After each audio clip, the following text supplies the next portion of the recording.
It's a Jenkins Minute.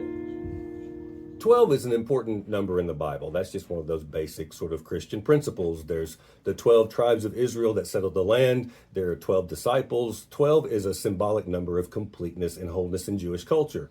But it wasn't only for the Jewish culture. Many cultures had 12 as a symbolic number of complete and whole and full and right. But 12 doesn't feel complete or whole to us. 10 does. And that's because our numbering system is based on 10, and that might come with an obvious reason, maybe. But that's not the only way to count. You can also count by 12s, and it's actually very easy. 1, 2, 3 by the knuckle, 4, 5, 6, 7, 8, 9, 10, 11, 12. And suddenly you have your numbering system right out in front of you if you count that way. Many cultures use that numbering system, and it sort of still exists today in our culture. You have 12 inches in a foot. You have 144 bottle rockets that you buy when you buy a gross of bottle rockets, 12 times 12. There are 12 days of Christmas. You have 12 eggs in a carton, many things you buy in a dozen.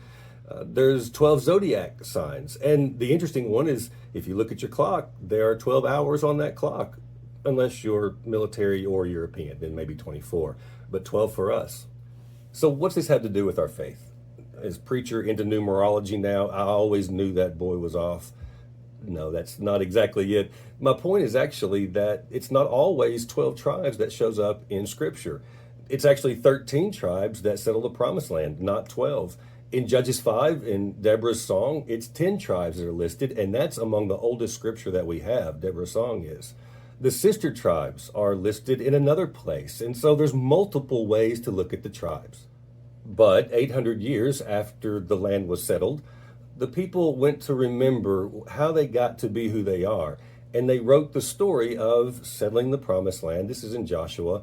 And they remembered 12 tribes. These are the 12, they said, that settled this land. And they had the stories to go with this. And it was this whole and complete feeling because they believed that this was God completing God's promise to the Jewish people. So how does that speak to our faith today? Go to that clock that's got 12 on it. On Wednesday, halfway through when it hits the 6, come to Jenkins. We're going to have Bible study. We'll talk about this and a lot of the cool things that show up in Scripture.